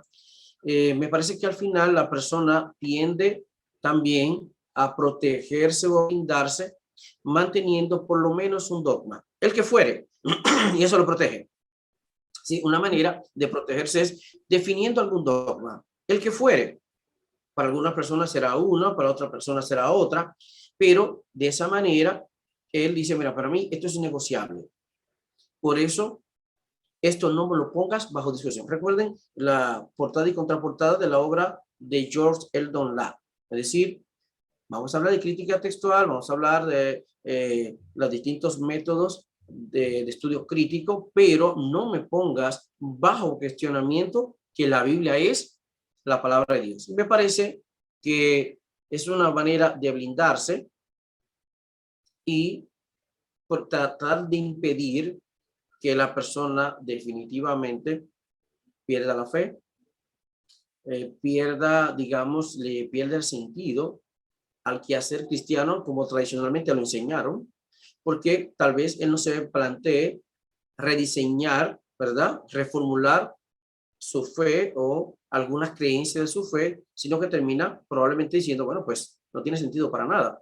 Cuando tal vez lo que debería ayudar a la institución es a reformularse ciertos planteamientos. Pero vuelvo y digo, recuerden que en la medida que se han desarrollado los estudios bíblicos académicos de las ciencias bíblicas, no ha pasado lo mismo con la reflexión teológica, pastoral y teológica, que sigue siendo muy conservadora. Y de hecho, no le dan entrada a ciertas personas cuando ya tienen un perfil declarado en ciertas instituciones a dar clase. Cuando ciertas personas, por erudito que sean, por bien capacitados que sean, incluso bien intencionados, ya han hecho ciertos planteamientos, es evidente que no lo van a dejar entrar en ciertas instituciones a formar parte de su personal. ¿Por qué? Porque consideran que tú has ido muy lejos, has transgredido los límites y de ti ya no sabemos qué creer. Entonces, en ese sentido, cuando no necesariamente tiene que ser así, pero lo que sigo insistiendo es que hay, se ve como peligro, un cuidado, el que la persona pueda ser afectada negativamente por un acercamiento a los textos bíblicos libre de dogmas, o por lo menos libre de algunos dogmas. Porque me parece, repito, que por la experiencia que he visto con colegas, compañeros, compañeras, que en el área profesional es que son muy críticos por un lado, pero al final se plantean y se imponen unos dogmas que al fin y al cabo les sirve como de protección, de escudo, se blindan, así que todavía se les permite ese dogma mantenerse dentro de, digámoslo así, el redil y dentro del ámbito del acercamiento confesional, creyente y de sí, confesional, creyente, en el marco de los estudios bíblicos. Todavía siguen siendo creyentes, siguen siendo personas con una vida relativamente normal, aunque por otro lado sean muy críticos en algunos aspectos relacionados con la misma Biblia, con la reflexión teológica, con la praxis institucional, ¿verdad? Y con la forma de hacer algunas cosas dentro de las distintas instituciones religiosas. Creo que la base, o lo que a mí me afectó, es el dogma de la interpretación, no interpretación, perdón, inspiración plenaria, verbal, sí. Y la interpretación literal de la Biblia. O sea, yo creo que, que si quitáramos esa, no sé, no puedo decir piedra angular, pero ¿Sí? Sí, o sea, es como un topecito que tenemos y que si lo quitamos podemos ver con más claridad todo este tipo Sí. de estudios. Sí, sí, claro. Pero el problema es que eso se plantea para proteger y blindar el dogma. O sea, hay que plantearlo así porque si no, no tienes límites entonces. Entonces, ¿qué ocurre? Yo entiendo, de lo personal, que el dogma de la inspiración es la forma en la que el discurso teológico y el acercamiento religioso a la Biblia, crítico o no crítico, entiende que puede garantizar el otro dogma, ¿cuál? De que la Biblia es inerrante. Si queremos una Biblia inerrante, tenemos que mantener a ultranza cuál, el de la inspiración de la Biblia. Lo diga o no la Biblia, no importa. El problema es que la única manera de asegurar que la Biblia es palabra de Dios, que no es un libro cualquiera, que tiene algo de especial porque tiene lo divino, el aliento divino la cubre, tiene que ser manteniendo el dogma de la inspiración de la Biblia, plenaria, verbal, etcétera. Obviamente, cuando uno estudia los textos bíblicos de manera crítica, uno dice, bueno, aquí hay un problema con la llamada inspiración verbal, porque ¿por qué un autor usó una forma y el otro otra si se suponía que el Espíritu Santo le llevó a escoger una palabra que era la que se suponía que era la inspirada? ¿Qué pasó aquí? Y entonces, cuando hacemos los estudios comparativos, se demuestra que no funciona, no funciona. Ahora, ¿qué entiendo? Mira, yo pienso que independientemente de que se defienda el dogma de inspiración plenaria, verbal de la Biblia, hay que tomar en cuenta las siguientes declaraciones de Antonio M. Artola. Él dice lo siguiente: el Antiguo Testamento no le otorga la prerrogativa de palabra de Dios explícitamente más que al oráculo profético en su momento de locución y a la ley en su promulgación y en su contenido noético de revelación del querer divino. No le atribuye esa condición divina ni a la sabiduría, los libros sapienciales, ni a la escritura como tal en sentido general.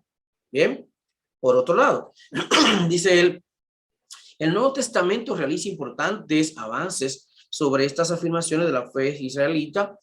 Toda la escritura del Antiguo Testamento es considerada palabra de Dios, pero eso lo hace, digamos, se sustenta a partir de declaraciones del Nuevo Testamento y la fe cristiana en sentido general. que es la que ha asumido entonces que no solamente es la Torá y los oráculos proféticos, es toda la Biblia hebrea es inspirada, repito, es una afirmación más bien que procede del ambiente cristiano. Tal vez porque obviamente lo necesita que sea así. También, ¿verdad? Ahora, la declaración, dice él, de que toda la escritura, Antiguo Testamento, Nuevo Testamento, es palabra de Dios, es obra de la tradición. A algunos no les va a gustar esa afirmación, pero ciertamente la declaración de que toda la Biblia es inspirada, es palabra de Dios, es obra de la tradición. Y digo yo, no de la escritura de la Biblia misma. La Biblia, palabra de Dios, se llama la obra, donde estoy citando a Manuel Artola y José Manuel Sánchez Caro, página 56. Sí, insisto, la idea de que la Biblia, toda la Biblia es inspirada por Dios, toda la Biblia es palabra de Dios, es fruto de la tradición, no de la misma Biblia. La Biblia misma no dice que toda la Biblia es inspirada. Y eso es un dogma, repito, de la tradición que se mantiene y, como tú decías, para algunas personas es innegociable. O sea, la garante de que la Biblia tenga valor y de que se considere con respeto sus afirmaciones es si la declaramos que es inspirada, pero no solamente una parte, porque entonces nos introducimos en el problema de cuál parte sí, cuál parte no. Por eso algunos que han establecido, bueno, pues mira, como no sabemos cuál parte sí, cuál parte no, entonces, opción, en primer lugar, declarar que toda la Biblia es inspirada por Dios y nos protegemos. O dos, ante la posibilidad de demostrar que bíblicamente se diga o hay una afirmación de que toda la Biblia es inspirada, entonces vamos a tener un criterio hermenéutico arbitrario por encima de todo, que es, por ejemplo, Jesucristo. Si tal cosa no es hablada en alguna manera u otra por la interpretación que hacemos de Jesucristo por nuestra cristología, lo desechamos, porque nuestra clave hermenéutica es Jesucristo. ¿Bien? Pero otra vez, esto no deja también de ser para mí un dogma. Entonces, profesor, ¿la Biblia no manda a leerse a sí misma como un conjunto inspirado divinamente inerrante? Mire, para mí no veo en la Biblia. Es decir, ya en la pregunta anterior dijimos que la declaración de que toda la Biblia es inspirada es obra de la tradición, que se entienda. No hay un solo versículo bíblico, no hay un autor de la Biblia que se haya preocupado por afirmar que toda la Biblia es inspirada. Recuerden que no puede ser y tiene que ser así por razón. ¿Por qué? En primer lugar, como los libros en la antigüedad, en primera instancia, existieron por separado, no había forma de concebir una Biblia como un libro junto. Y que la verdad, cada libro surgió de manera diferente, en que hoy se habla de un contexto canónico. Ningún libro de la Biblia se escribió en ningún contexto canónico. No. Eso vino mucho después, ¿ok? Entonces, ¿qué ocurre? No era posible que apareciera, ni siquiera después, para los textos del Nuevo Testamento, fue un posterior que comenzó cuando se inventó el códice, ya, fue que se vino a dar la idea de poder tener digamos, algo muy próximo a lo que llamamos libro, y donde ya aparecieran varias obras juntas, ¿verdad? Pero en principio el concepto de canon era un concepto de un conjunto de libros, pero que en realidad físicamente no estaban juntos. Entonces, ¿qué ocurre? No hay un texto bíblico que diga que toda la Biblia es inspirada por Dios. Además, una traducción acertada de 2 Timoteo 3:16 no afirma que toda la Biblia es inspirada. Bien, en realidad, a pesar de la Reina Valera, ya hay versiones que han hecho una buena traducción.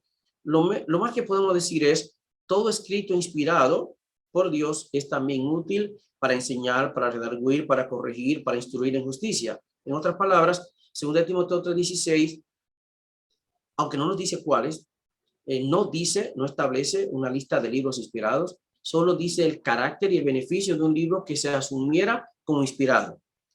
Pero cuando estudiamos la historia de la fe cristiana, por ejemplo, y vemos que fue ya a partir del siglo IV, V, que estuvimos hablando propiamente de un canon en los términos que se conoce, uno se pregunta si la decisión de la tradición, de la institucionalidad, de asumir un canon, se hubiera dado en el siglo I, el canon fuera otro.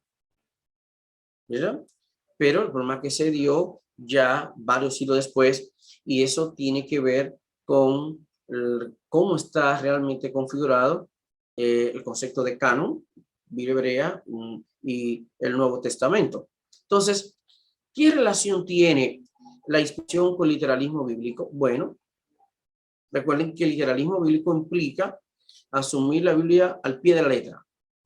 De hecho, incluso para la traducción, se prevé que el método ideal para traducir la Biblia, asegurar su fidelidad, es la equivalencia formal, no la equivalencia dinámica. Es decir, que hay que traducir tal cual está en la forma que tienen los textos en los idiomas originales.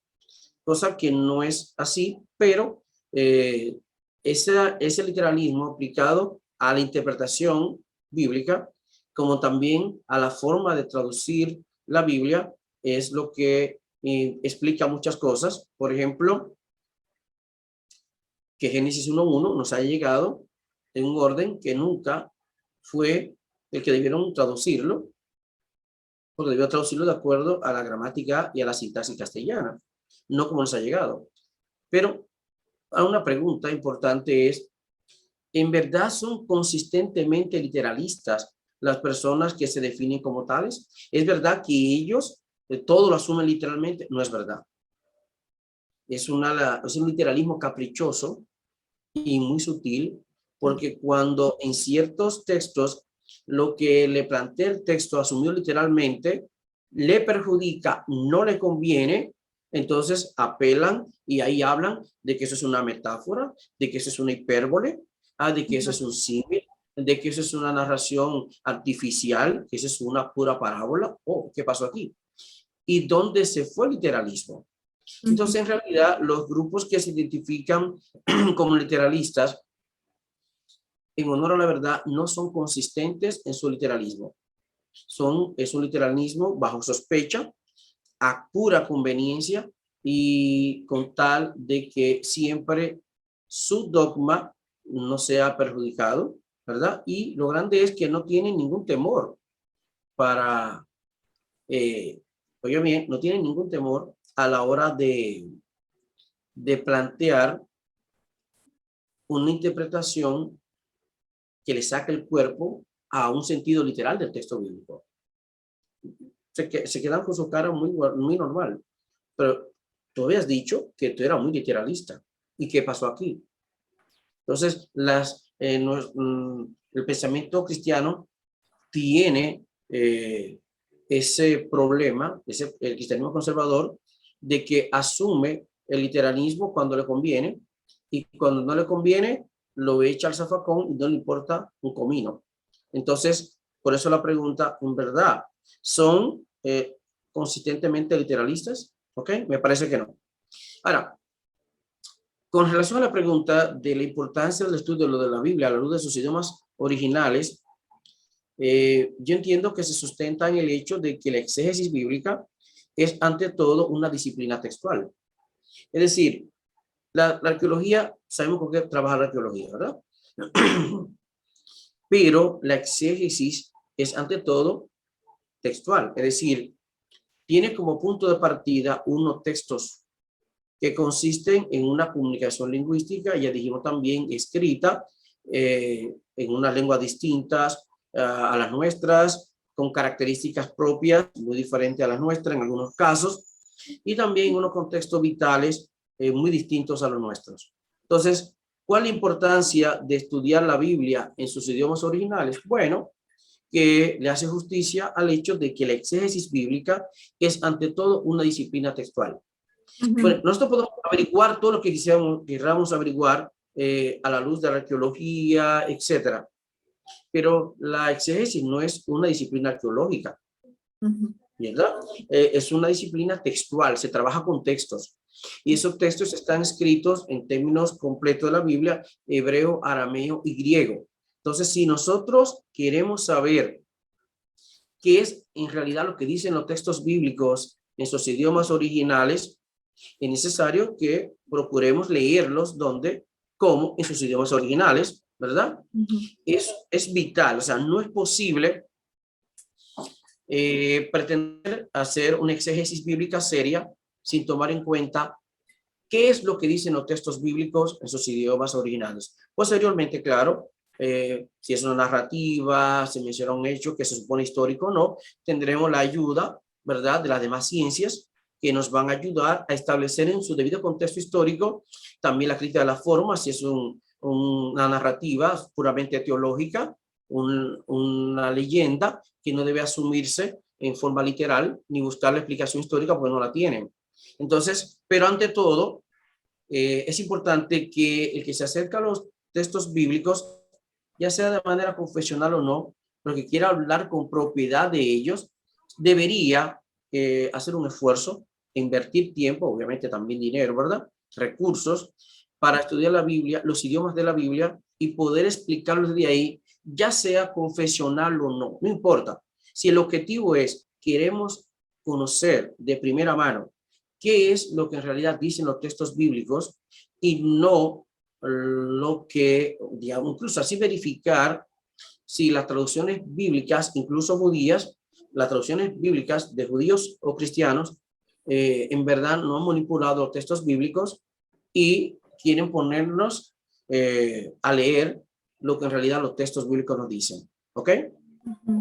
Finalmente, considerar seriamente la naturaleza literaria de la Biblia es de vital importancia para un análisis adecuado, incluso una interpretación adecuada de los relatos bíblicos y de las acciones de sus personajes.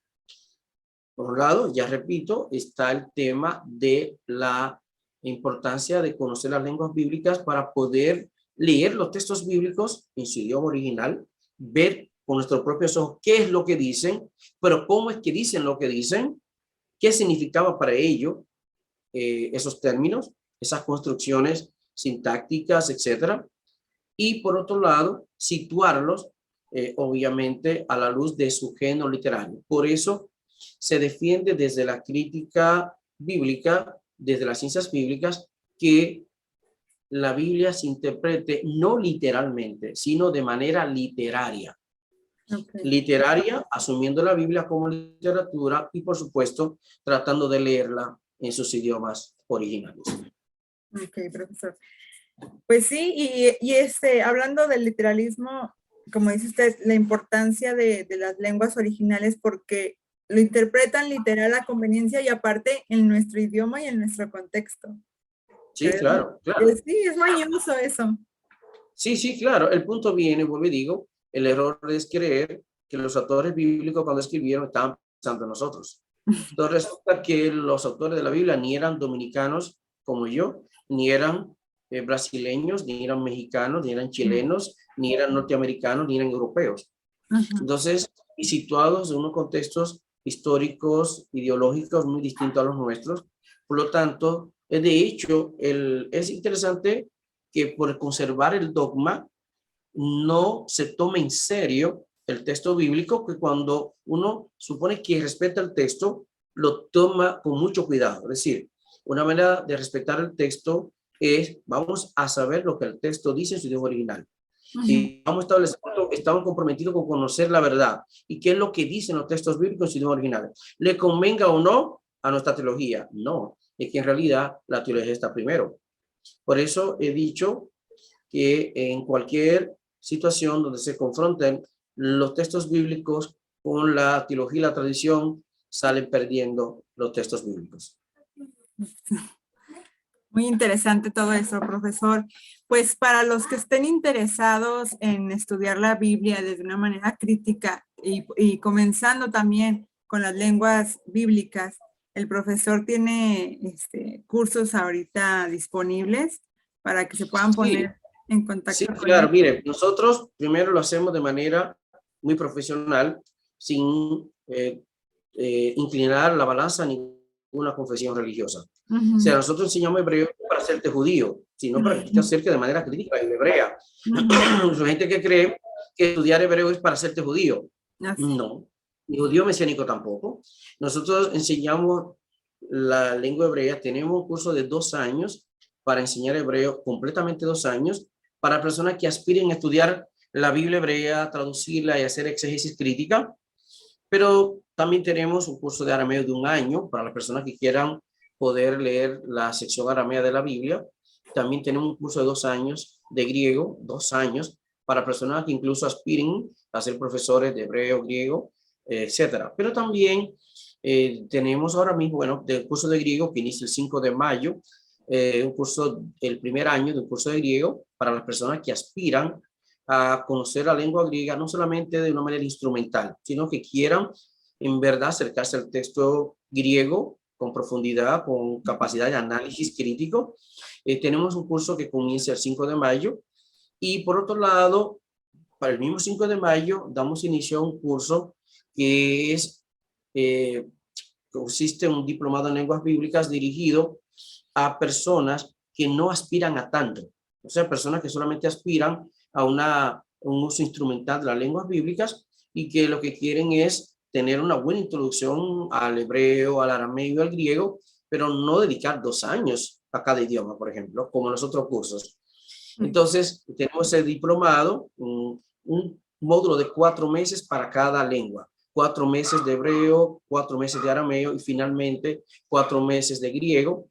Un diplomado nunca visto, ¿verdad? 1 año la persona tendrá la oportunidad de conocer las 3 lenguas bíblicas en un solo año, una buena introducción a las lenguas bíblicas, al hebreo para la Biblia hebrea, al arameo para la sección aramea de la Biblia hebrea y finalmente el griego para considerar y por lo menos utilizar fuentes que te ayudan a comprender mejor la versión griega de la Biblia hebrea, la llamada Septuaginta o versión de los 70, y también el Nuevo Testamento griego.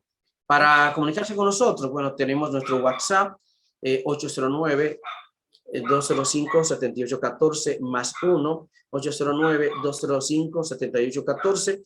Es la vía que tenemos más directa para proporcionar cualquier información de cualquiera de nuestros cursos y también para matricularse en cualquiera de ellos. Estamos para servirle. Pues nuevamente muchas gracias, profesor, por haberme aceptado esta invitación, por su exposición tan excelente y didáctica. Y pues aquí estamos, espero que próximamente me pueda acompañar otra vez aquí en el canal y platicando de estos temas que son tan importantes realmente para las personas también que tenemos fe en Dios, en la Biblia. Claro, bueno, para mí fue un placer poder compartir estos temas y sí, si Dios nos permite en otro momento, con el espacio, ¿verdad?, que tengamos desocupado, podemos volver a compartir por aquí y será de nuevo un placer. Bendiciones y saludos muy especiales para todas las personas que siguen tu canal, que siguen producciones y que están al tanto a cualquier actualización de este canal. Así que te animo a seguir hacia adelante, ¿verdad? Seguiremos siempre, ¿verdad? Creciendo, avanzando y nada, yo creo que estos espacios son necesarios y que es importante que estos espacios de libertad, donde se puede hablar con propiedad, con libertad y sin que te pongan cortapinza y sin que, digamos, se entienda que esto está perjudicando un ambiente teológico determinado, podamos hablar con libertad, porque después de todo ya no estamos en la década de los 70, de los 60, donde todavía había un control increíble del pensamiento teológico y aunque todavía siguen a uno considerándolo herejes, de todos modos ya hay espacios de libertad y espacios como estos, ¿verdad? Y otros similares donde seguimos aportando y creciendo y echando hacia adelante en el conocimiento responsable y estudio serio de la Biblia en sentido general. Gracias, profesor. Herejes y me dijeron liberal. Sí, ya eso es común. Ya conozco esos apellidos. Bueno, profesor, muchas gracias una vez más. Que tenga muy buena noche. Gracias a toda la audiencia que estuvo aquí con nosotros. Nos vemos pronto y shalom.